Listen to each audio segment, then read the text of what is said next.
Hey guys, it's Rob from SortOutSI.net again. You might remember in my previous episode I had qualified for the playoffs in the Blue Square Bet Premier League in my second season in charge of Boreham Wood. Once again, I haven't shown you me playing through live. The file size was quite ridiculous and the video was quite long. So I'm just going to show you what happened. You should be able to see already in front of you the result of the first playoff fixture against Mansfield. I didn't actually do that well against Mansfield in the league. I drew 2 away and lost 3-1 at home. Although both of those were before the January transfer window opened, and I managed to bring in a lot of players and really strengthen my side. So I was a very different side after that January. And well, obviously you can see I've won 3-1. To be honest, Mansfield weren't great. They'd not won in 4 before this and only won 3 in their last 13, so they weren't coming to playoffs on a good run of form. I, on the other hand, was. I'd been in great form. I'd really pushed on and secured my place in these playoffs. Got some great players. I've got mostly no injury problems. Carl Price is the depressing ones. My star regen, second season in a row, he's missing the playoffs. I showed you in the last video that he's had quite a few injuries. Yeah, I guess for now I'll just show you the goals from this first leg. I won't tell you yet if I manage to qualify into the final and get promoted. There you see Jake Sinclair. I talked about him in the last video as well. He's mainly here for his pace. The rest of his attributes aren't phenomenal, but that sort of movement really works wonders in these lower leagues.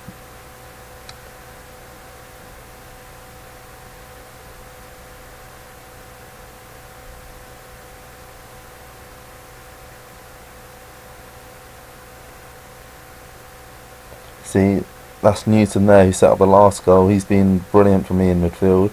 He's released on a free by Newcastle. I managed to get him in. And you see goals like that, you saw some of those in my last video as well. Little striker dropping back, centre midfielders making the run through. He's done that, and I've forgotten exactly how to pronounce his name, Tzakalis or something like that. I can show you his profile after we've watched his highlights. He's been quality at doing that, making the late runs from midfield and grabbing some goals. I really somehow, that's a depressing goal. Unlucky deflection. Taylor didn't have the best game, but it's one of those ones where the keeper doesn't get to do much all game. He makes one mistake and it's a 5.8. This is the guy I was just talking about, Angulos Tzakalis. I'm going to go for with that pronunciation. I'm not 100% sure. He hasn't got that many goals, but you can really see when you're watching the game his involvement in the link-up play and the passing. And somehow I've managed to get my team playing great football even in these lower leagues. And it's with these sort of more creative players like him, like Newton as well.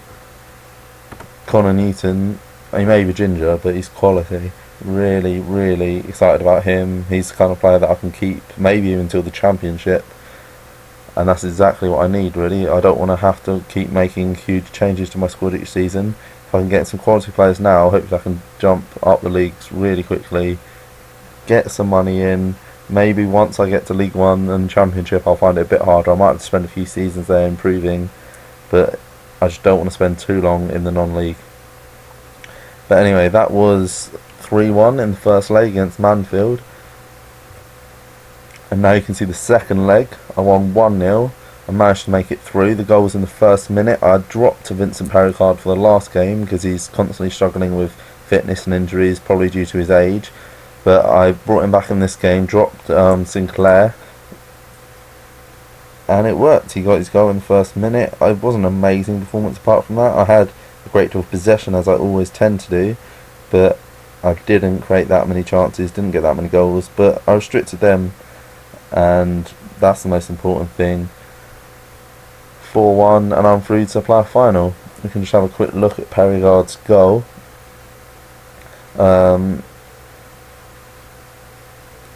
I did actually have a slightly more defensive team out this time around. I put Ches Isaac at right midfield, who's actually a defensive midfielder, but he can play on the right as well, even though he's not his natural position. There we go, Thunderbolt. And see, there's Didaculis making the assist again. Not an amazing pass or anything, just right place, right time, making the little passes, getting me the chances, getting me the goals, and I'm through to the player final. I wish there was a way for me to hide the score from you while watching these highlights, because it was such an exciting game.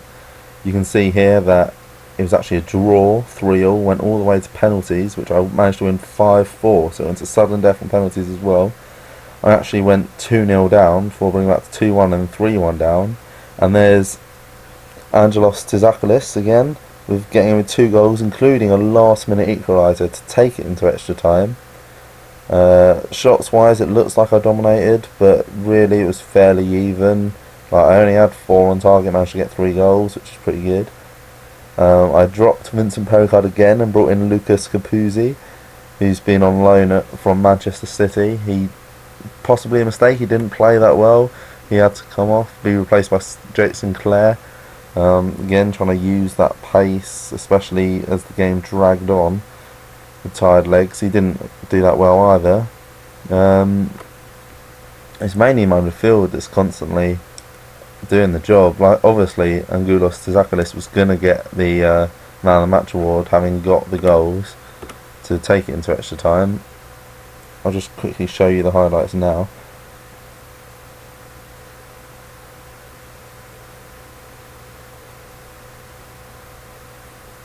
Of course, this is a bit of rivalry with Boreham Wood being in Hertfordshire and Luton as well, although quite far away from each other. Luton have been down in non-leagues for quite some time, probably too big to be down there. Used to be big rivals with Watford. Oh, sorry, it pains me to watch that. Used to be big rivals with Watford, who of course now are in the Championship, so the distance between the two kind of nullifies that rivalry. Taylor, I don't know, he is good, just sometimes he seems to make mistakes like that. I guess all keepers do from now and then. It's just when a keeper comes out, you want him to claim it, you don't want it to wind up in the back of your net, either stay on the line or get it. There's Scapuzzi on the left now. I told you I did that quite a bit. So he started up front, but then I brought on Jake Sinclair, put Scapuzzi on left midfield, and put Jake Sinclair up front. It just makes for an all-round more attacking team, having someone like that, and I can also change it to a 4-3-3 if I want by pushing him up front, like I needed to after immediately conceding that third goal. At this point it's 3-1, it's the 47th minute. Now this is the 78th minute, where I finally start my comeback. They're still on the attack despite being 3-1 up, but you can tell from that play there they weren't pushing too many people forward.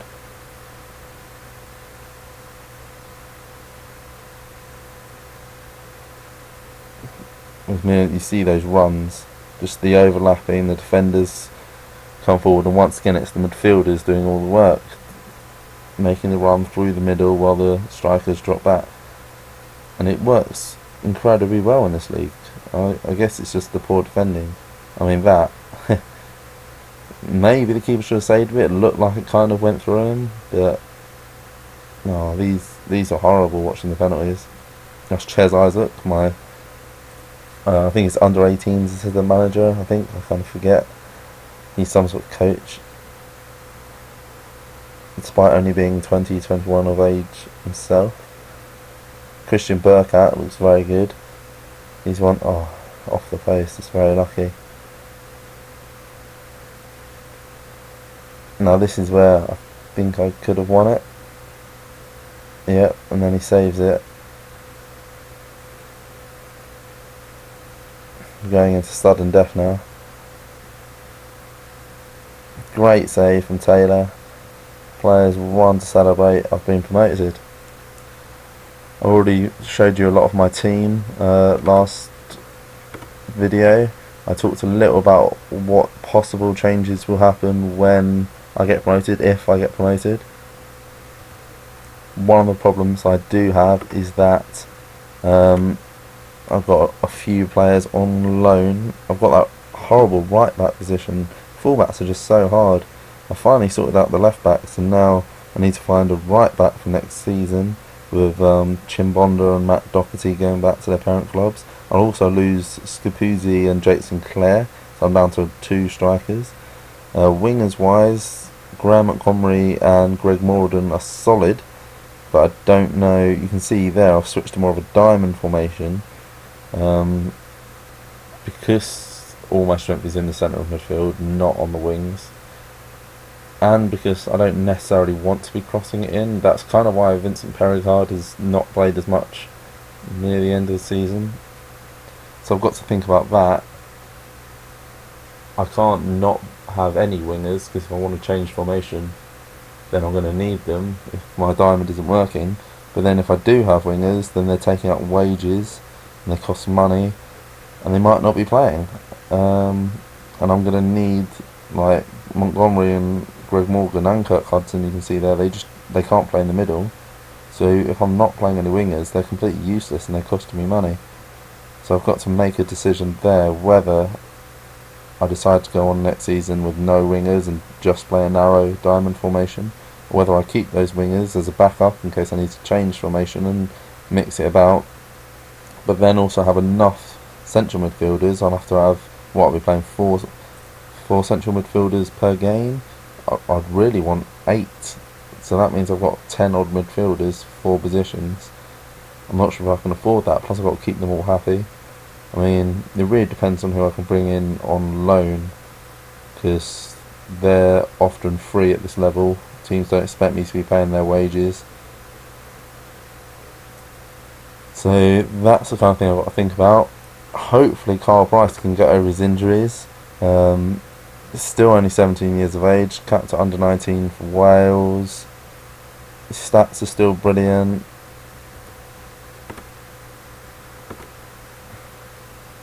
Whoops, I put the wrong thing there. You see his stats haven't increased massively.